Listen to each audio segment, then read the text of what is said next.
जय श्री कृष्णा। राधे राधे। राम राम। दोस्तों, हमेशा की तरह मैं आपके लिए, जो लोग ईश्वर के अस्तित्व पे सवाल उठाते हैं, भगवान के बारे में सवाल पूछते हैं, यहाँ तक कि अपने हिंदुस्तान में अपने यहाँ तो कुछ लोग राम के अस्तित्व के भी कुछ सवाल उठा रहे, भगवान राम थे नहीं थे, कहाँ जन्मे थे, क्या थे, कि अपना सनातन धर्म ही एक ऐसा सॉफ्ट धर्म है जिसके बारे में कोई भी सवाल कर सकता है। खैर, हम उस बात को आज साइड में रखेंगे। तो ईश्वर के ऊपर अस्तित्व उठाने वाले के ऊपर जो ईश्वर पे कटाक्ष करते हैं, जो भरोसा नहीं करते या करते हैं, उनके लिए मैं ये वीडियो बना रहा हूँ। दोस्तों, ज़्यादा टाइम नहीं लूँगा आपको, मेन विषय पे आते हैं। कहानी है पुरानी, थोड़ी 50-60 साल पुरानी, या उससे भी ज़्यादा हो गए होंगे, 70-80 साल भी हो सकते, काफ़ी पुरानी है कहानी। एक गांव में 2 जिगरी दोस्त थे, बहुत ही अच्छे दोस्त थे। तो उसमें एक दोस्त का दिमाग व्यापार में बहुत था। एक के पास पैसा था और एक के पास दिमाग था। तो जिसके पास बिजनेस का दिमाग था, तो उसके दूसरे दोस्त ने उसको कहा कि भाई क्यों ना हम लोग मुंबई जाते हैं, वहाँ पे जाके कुछ व्यापार करते हैं। तो कुछ उसके 2-5 हज़ार रुपये थे उसके पास। उसके बहुत 5 हज़ार बहुत बड़ी बात थी। बॉम्बे का आने का टिकट भी 10-20 रुपये था, 10 रुपये 20 रुपये में बॉम्बे आ जाते थे। तो 5 हज़ार रुपये उसने, जो पैसे वाला दोस्त था, उसने लिए और दोनों दोस्त बम्बई आ गए। बम्बई आके उन्होंने एक व्यापार चालू किया, कपड़ों का या कुछ भी लेन देन का, तो उसको मतलब व्यापार, मतलब बिजनेस चालू किया। और उसमें उन्होंने वो 5,000 के 1,00,000 रुपये बना लिए, क्योंकि उसके दोस्त के पास, जैसे मैंने आपको कहा, तो दिमाग तो था ही उसके पास। तो पूरे 1,00,000 रुपये बन गए। बोला अभी चलो गांव जाते हैं, फिर बाद में और आएंगे। तो दोनों टिकट कटाया गांव के लिए। दोस्तों, ये कहानी को स्किप मत करना, ये सुनेंगे तो आपके रोंगटे खड़े हो जाएंगे और भगवान पे ऊपर आपका भरोसा और भी ज़्यादा बढ़ जाएगा। तो दोस्तों, वो लोग टिकट निकाल के बॉम्बे से रवाना हो गए। ट्रेन में बैठ के, ट्रेन चल रही थी। तो जिसने पैसा लगाया था वो बैठा बैठा सोच रहा है कि भाई मैंने पैसा लगाया, अभी 1,00,000 रुपया है, इसको 50,000 रुपया इसको देना पड़ेगा। गांव में जाएंगे तो 50-50 की दोनों की बात हुई थी। तो उसके नियत में खोट आ गई। वो सोचने लगा कि भी क्या करूं कि 1,00,000 रुपया पूरा मेरे पास ही रह जाए। तो उसके दिमाग में बेकार आइडिया आया। बोला ये काम ठीक है, ये काम करूँगा तो पूरा 1,00,000 रुपया मेरे पास ही रह जाएगा और मैं मज़े करूँगा ज़िंदगी भर। तो उसने दोस्त को किसी बहाने से ट्रेन के गेट पर बुलाया। गेट पे उसमें बातों में लगाया,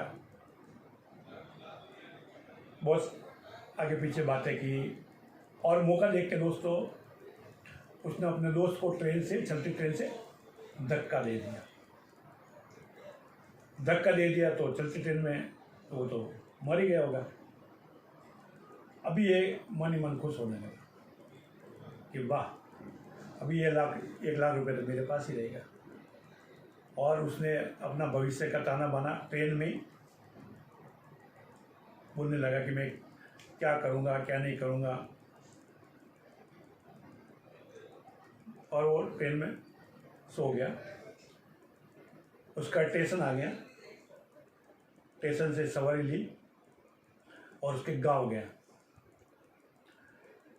गांव गया तो उसके परिवार वाले मिले, बोला भाई तेरा दोस्त किधर है, अकेले ही कैसा है, वो किधर है। नेचुरली कोई भी पूछेगा।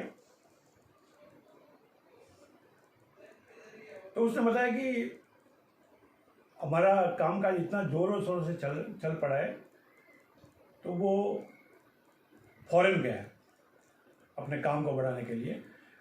तो फॉरेन 1-2 साल रहेगा और उसने ये 10,000 रुपये भी भेजे आपके लिए। तो उसने 10,000 रुपये दे दे, बोला ये देखो कितना ईमानदार दोस्त है जो 10,000 रुपया। 10,000 रुपये मतलब आज के ज़माने की बहुत कीमत थी। उस टाइम 10,000 बहुत कुछ होते थे, 10,000 में बहुत कुछ आ जाता था। तो 10,000 रुपये उसने उसकी फैमिली को दे दिए। बात आई गई होगी, बाद में दोस्त नहीं आया होगा तो कुछ और बहाना बनाया होगा या कुछ, लेकिन वो अपने मन में खुश था कि भाई दोस्त तो अब मर गया है, अभी वो तो कभी आने वाला नहीं है। और अपनी ज़िंदगी मज़े से जीने लगा। धीरे धीरे उसकी शादी हुई उसकी, बड़ी धूमधाम से शादी की। शादी हुई, फिर उसको एक लड़का भी हुआ और डबल उसको खुशी हुई। टाइम निकलने लगा जैसे तैसे, लड़का बड़ा हुआ, 10-12 साल का हुआ और एकाएक वो बीमार पड़ गया। तो हकीम के पास लेके गए। उस टाइम हकीम थे, वैद्य थे। बोला इसका इलाज तो यहाँ नहीं है, उसको तो बॉम्बे लेके जाओ, शायद उधर कोई डॉक्टर मिल जाए। तो उस बच्चे को लेके वो बॉम्बे आया। बॉम्बे उसने बहुत खर्चा किया हॉस्पिटल में वगैरह, लेकिन उसका कोई तोड़ नहीं निकला।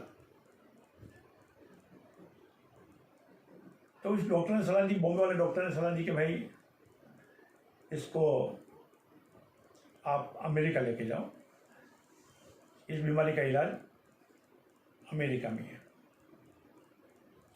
उसको अमेरिका लेके गया। पैसे थे उस टाइम, उसके पास पैसे थे। अमेरिका गया, उधर भी पैसा इलाज कराया।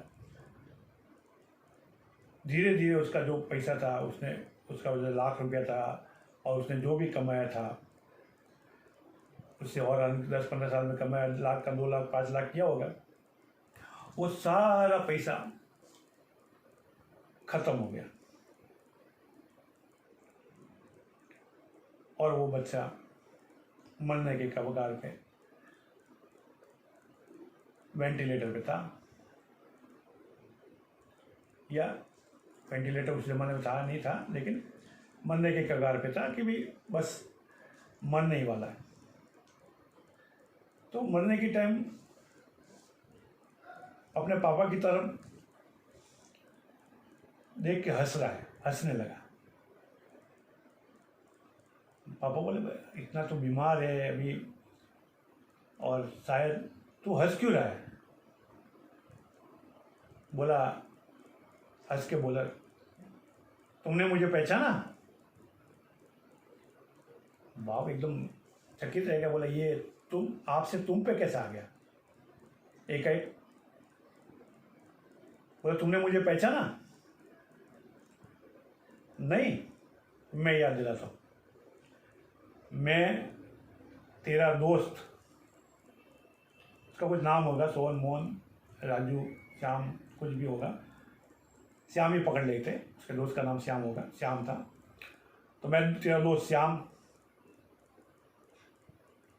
तूने मुझे धक्का दिया था, लेकिन मैंने तेरे बेटे के लिए रूप में तेरे घर में जन्म लिया, तेरे जो पैसे थे पूरे ख़त्म किए, अब मेरे पैसे पूरे वसूल हो गए, अब मैं जाता हूँ।